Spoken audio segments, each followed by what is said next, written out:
Audiobook. Recording by Jennifer Stearns. Little Women by Louisa May Alcott. Chapter 5. Being Neighborly. "What in the world are you going to do now, Joe?"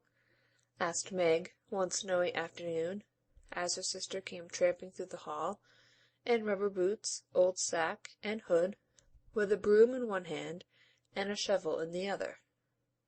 "Going out for exercise," answered Joe, with a mischievous twinkle in her eyes. "I should think 2 long walks this morning would have been enough. It's cold and dull out, and I advise you to stay warm and dry by the fire as I do," said Meg with a shiver. "Never take advice.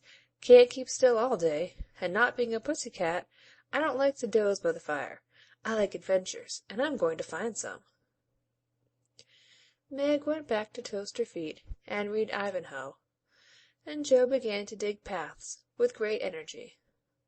The snow was light, and with her broom she soon swept a path all round the garden, for Beth to walk in when the sun came out and the invalid dolls needed air. Now, the garden separated the Marches' house from that of Mr. Laurence. Both stood in a suburb of the city, which was still country-like, with groves and lawns, large gardens, and quiet streets. A low hedge parted the two estates. On one side was an old brown house, looking rather bare and shabby, robbed of the vines that in summer covered its walls, and the flowers, which then surrounded it. On the other side was a stately stone mansion, plainly betokening every sort of comfort and luxury, from the big coach-house and well-kept grounds to the conservatory and the glimpses of lovely things one caught between the rich curtains. Yet it seemed a lonely, lifeless sort of house, for no children frolicked on the lawn, no motherly face ever smiled at the windows, and very few people went in and out, except the old gentleman and his grandson. To Joe's lively fancy, this fine house seemed a kind of enchanted palace, full of splendors and delights which no one enjoyed. She had long wanted to behold these hidden glories, and to know the Laurence boy, who looked as if he would like to be known, if he only knew how to begin.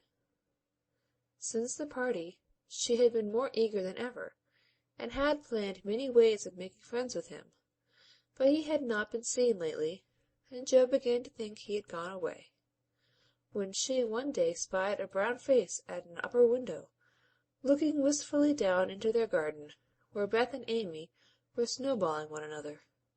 "That boy is suffering for society and fun," she said to herself. "His grandpa does not know what's good for him, and keeps him shut up all alone. He needs a party of jolly boys to play with, or somebody young and lively.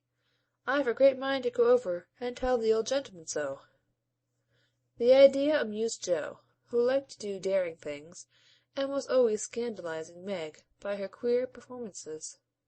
The plan of going over was not forgotten, and when the snowy afternoon came, Joe resolved to try what could be done. She saw Mr. Laurence drive off, and then sallied out to dig her way down to the hedge, where she paused and took a survey. All quiet, curtains down at the lower windows, servants out of sight, and nothing human visible but a curly black head leaning on a thin hand at the upper window. "There he is," thought Joe. "Poor boy! All alone and sick this dismal day. It's a shame. I'll toss up a snowball and make him look out, and then say a kind word to him." Up went a handful of soft snow, and the head turned at once, showing a face which lost its listless look in a minute as the big eyes brightened and the mouth began to smile. Joe nodded and laughed, and flourished her broom as she called out, "How do you do? Are you sick?" Laurie opened the window and croaked out as hoarsely as a raven, "Better, thank you. I've had a bad cold, and been shut up a week." "I'm sorry. What do you amuse yourself with?" "Nothing. It's dull as tombs up here." "Don't you read?" "Not much. They won't let me." "Can't somebody read to you?" Grandpa does sometimes, but my books don't interest him, and I hate to ask Brooke all the time. Have someone come and see you, then. There isn't anyone I'd like to see. Boy's been such a row, and my head is weak. Isn't there some nice girl who'd read and amuse you? Girls are quiet and like to play nurse. Don't know any. You know us, began Joe, then laughed and stopped. So I do. Will you come, please? Cried Laurie. I'm not quiet and nice, but I'll come, if mother will let me. I'll go ask her. Shut the window, like a good boy, and wait till I come. With that, Joe shouldered her broom and marched into the house, wondering what they would all say to her. Laurie was in a flutter of excitement at the idea of having company, and flew about to get ready, for, as Mrs. March said, he was a little gentleman, and did honor to the coming guest by brushing his curly pate, putting on a fresh color, and trying to tidy up the room, which, in spite of half a dozen servants, was anything but neat. Presently there came a loud ring, then a decided voice, asking for Mr. Laurie, and a surprised-looking servant came running up to announce a young lady. "All right, show her up. It's Miss Joe," said Laurie, going to the door of his little parlor to meet Joe, who appeared, looking rosy and quite at her ease, with a covered dish in one hand, and Beth's 3 kittens in the other. "Here I am, bag and baggage," she said briskly. "Mother sent her love, and was glad if I could do anything for you. Meg wanted me to bring some of her blancmange. She makes it very nicely, and Beth thought her cats would be comforting. I knew you'd laugh at them, but I couldn't refuse. She was so anxious to do something." It so happened that Beth's funny loan was just the thing, for, in laughing over the kits, Laurie forgot his bashfulness, and grew sociable at once. "That looks too pretty to eat," he said, smiling with pleasure, as Joe uncovered the dish, and showed the blancmange, surrounded by a garland of green leaves, and the scarlet flowers of Amy's pet geranium. "It isn't anything, only they all felt kindly and wanted to show it. Tell the girl to put it away for your tea. It's so simple you can eat it, and being soft it will slip down without hurting your sore throat. What a cozy room this is!" "It might be if it was kept nice, but the maids are lazy, and I don't know how to make them mind. It worries me so." "I'll right it up in 2 minutes, for it only needs to have the hearth brushed, so, and the things made straight on the mantelpiece, so, and the books put here, and the bottles there, and your sofa turned from the light, and the pillows plumped up a bit. Now then, you're fixed." And so he was, for, as she laughed and talked, Joe had whisked things into place and given quite a different air to the room. Laurie watched her in a respectful silence, and when she beckoned him to his sofa, he sat down with a sigh of satisfaction, saying gratefully, "How kind you are! Yes, that's what it wanted. Now please take the big chair, and let me do something to amuse my company." "No, I came to amuse you. Shall I read aloud?" And Joe looked affectionately toward some inviting books near by. "Thank you. No. I've read all those, and if you don't mind, I'd rather talk," answered Laurie. "Not a bit. I'll talk all day, if you'll only set me going. Beth says I never know when to stop." "Is Beth the rosy one, who stays at home a good deal, and sometimes goes out with a little basket?" asked Laurie with interest. "Yes, that's Beth. She's my girl, and a regular good one she is, too. The pretty one is Meg, and the curly-haired one is Amy, I believe." "How did you find that out?" Laurie colored up, but answered frankly, "Why, you see, I often hear you calling to one another, and when I'm alone up here, I can't help looking over at your house. You always seem to be having such good times. I beg your pardon for being so rude, but sometimes you forget to put down the curtain at the window where the flowers are, and when the lamps are lighted, it's like looking at a picture to see the fire, and you all around the table with your mother. Her face is right opposite, and it looks so sweet behind the flowers I can't help watching it. I haven't got any mother, you know." And Laurie poked the fire to hide a little twitching of the lips that he could not control. The solitary, hungry look in his eyes went straight to Joe's warm heart. She had been so simply taught that there was no nonsense in her head, and at 15 she was as innocent and frank as any child. Laurie was sick and lonely, and feeling how rich she was in home and happiness, she gladly tried to share it with him. Her face was very friendly, and her sharp voice unusually gentle as she said, "We'll never draw that curtain any more, and I give you leave to look as much as you like. I just wish, though, instead of peeping, you'd come over and see us. Mother is so splendid, she'd do you heaps of good, and Beth would sing to you if I begged her to, and Amy would dance. Meg and I would make you laugh over our funny stage properties, and we'd have jolly times. Wouldn't your grandpa let you?" "I think he would, if your mother asked him. He's very kind, though he does not look so, and he lets me do what I like, pretty much. Only he's afraid I might be a bother to strangers," began Laurie, brightening more and more. "We are not strangers, we are neighbors, and you needn't think you'd be a bother. We want to know you, and I've been trying to do it this ever so long. We haven't been here a great while, you know, but we have got acquainted with all our neighbors but you. You see, Grandpa lives among his books, and doesn't mind much what happens outside. Mr. Brooke, my tutor, doesn't stay here, you know, and I have no one to go about with me, so I just stop at home and get on as I can." "That's bad. You ought to make an effort and go visiting everywhere you are asked, and then you'll have plenty of friends, and pleasant places to go to. Never mind being bashful, it won't last long if you keep going." Laurie turned red again, but wasn't offended at being accused of bashfulness, for there was so much goodwill in Joe it was impossible not to take her blunt speeches as kindly as they were meant. "Do you like your school?" asked the boy, changing the subject, after a little pause, during which he stared at the fire, and Joe looked about her, well pleased. "Don't go to school. I'm a business girl, I mean. I go and wait on my great aunt, and a dear, cross old soul she is, too," answered Joe. Laurie opened his mouth to ask another question, but remembering just in time that it wasn't manners to make too many inquiries into people's affairs, he shut it again and looked uncomfortable.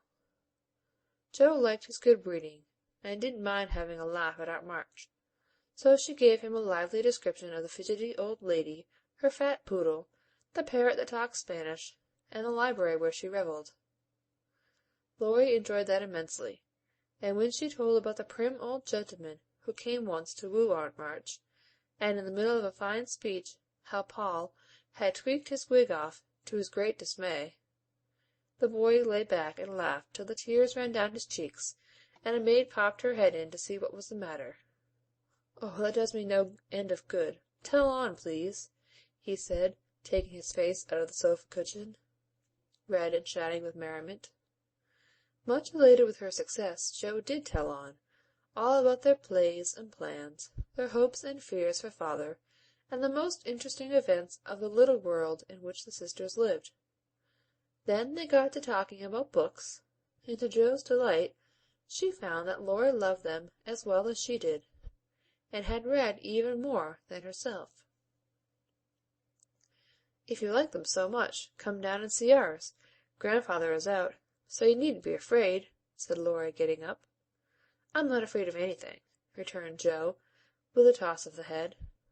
"I don't believe you are," exclaimed the boy, looking at her with much admiration, though he privately thought she would have good reason to be a trifle afraid of the old gentleman if she met him in some of his moods.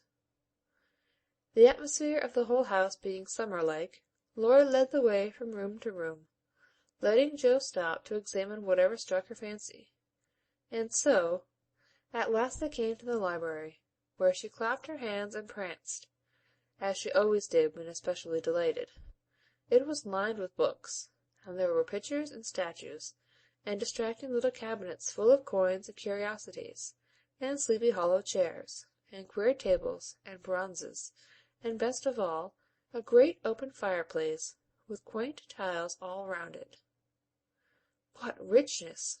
sighed Joe, sinking into the depth of a velour chair, and gazing about her with an air of intense satisfaction.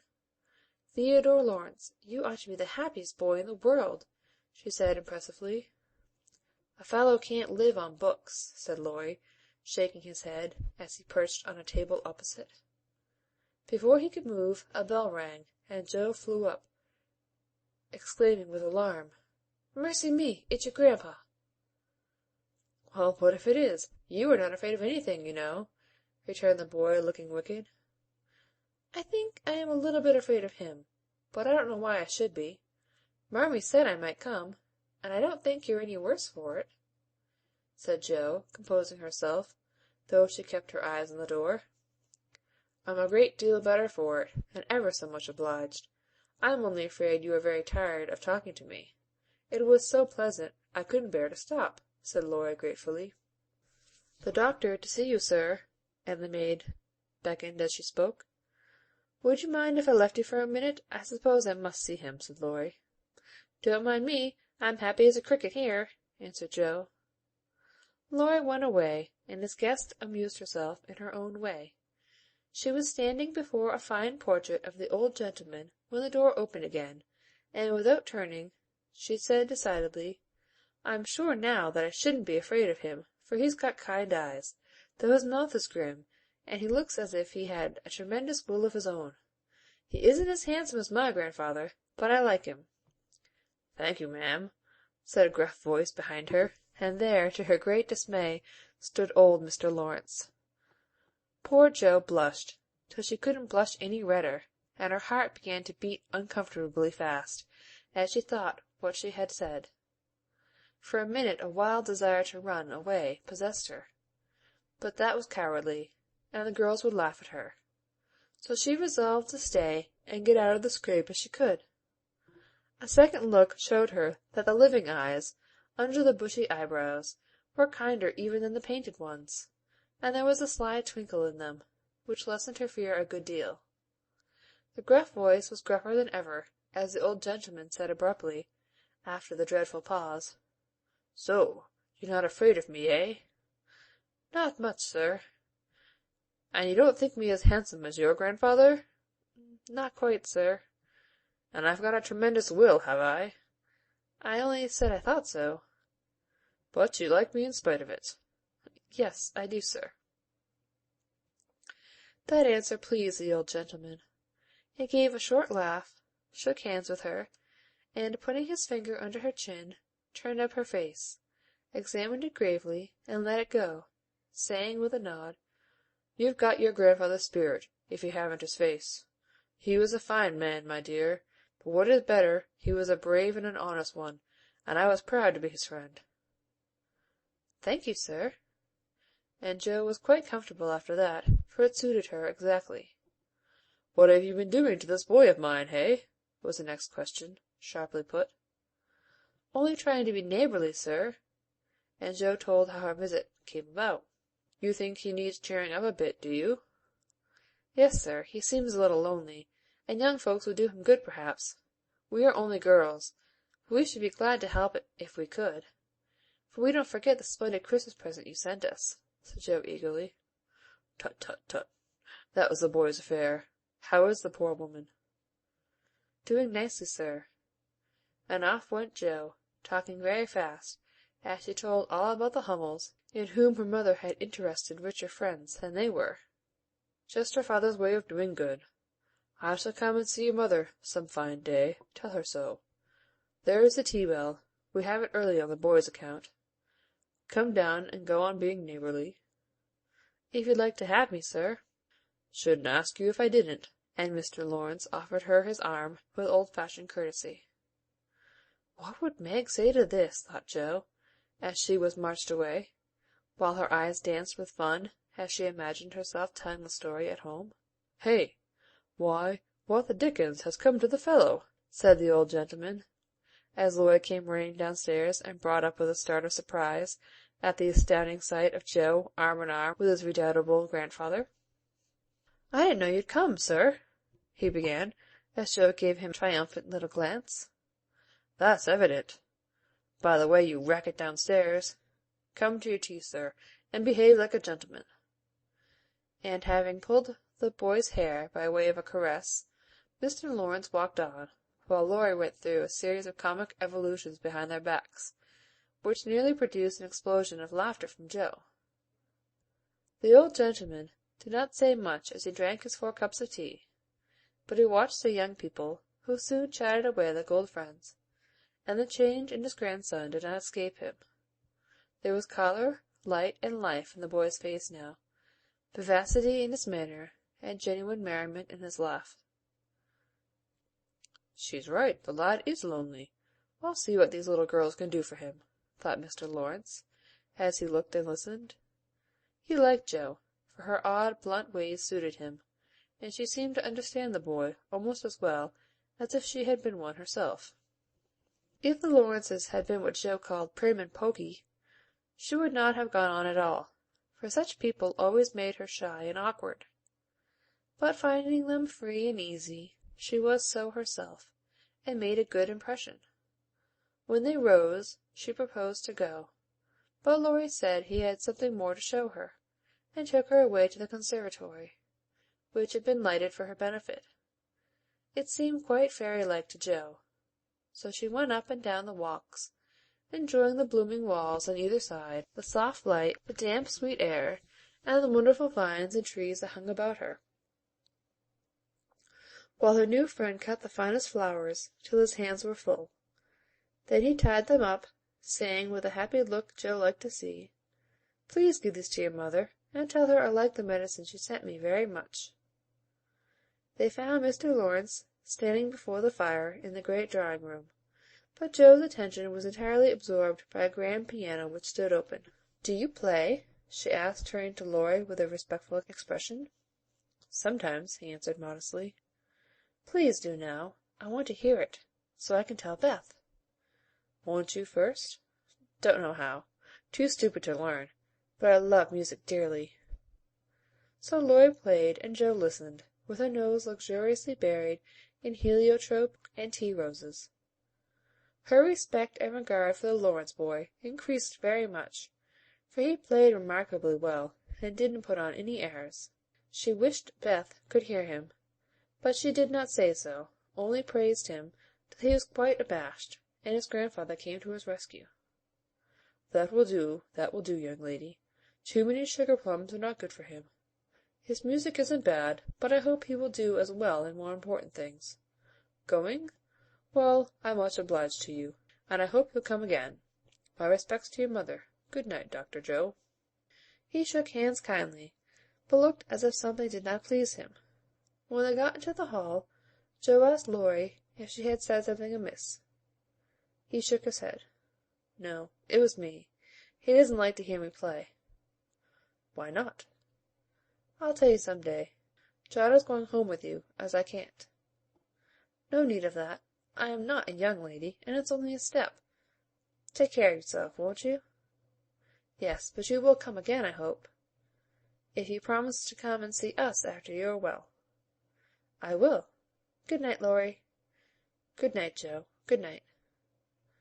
When all the afternoon's adventures had been told, the family felt inclined to go visiting in a body, for each found something very attractive in the big house on the other side of the hedge. Mrs. March wanted to talk of her father with the old man who had not forgotten him. Meg longed to walk in the conservatory. Beth sighed for the grand piano, and Amy was eager to see the fine pictures and statues. "Mother, why didn't Mr. Lawrence like to have Laurie play?" asked Joe, who was of an inquiring disposition. "I am not sure, but I think it was because his son, Laurie's father, married an Italian lady, a musician, which displeased the old man, who was very proud. The lady was good and lovely and accomplished, but he did not like her, and never saw his son after he married. They both died when Laurie was a little child, and then his grandfather took him home. I fancy the boy, who was born in Italy, is not very strong, and the old man is afraid of losing him, which makes him so careful. Laurie comes naturally by his love of music, for he is like his mother, and I dare say his grandfather fears that he may want to be a musician. At any rate, his skill reminds him of the woman he did not like, And so he glowered, as Joe said. "Dear me, how romantic!" exclaimed Meg. "How silly! Let him be a musician if he wants to, and not plague his life out sending him to college, when he hates to go." "That's why he has such handsome black eyes and pretty manners, I suppose.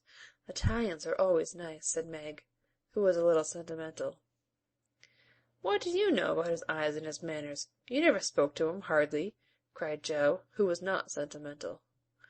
"I saw him at the party, and what you tell shows that he knows how to behave. That was a nice little speech about the medicine mother sent him. He meant the blancmange, I suppose." "How stupid you are, child! He meant you, of course."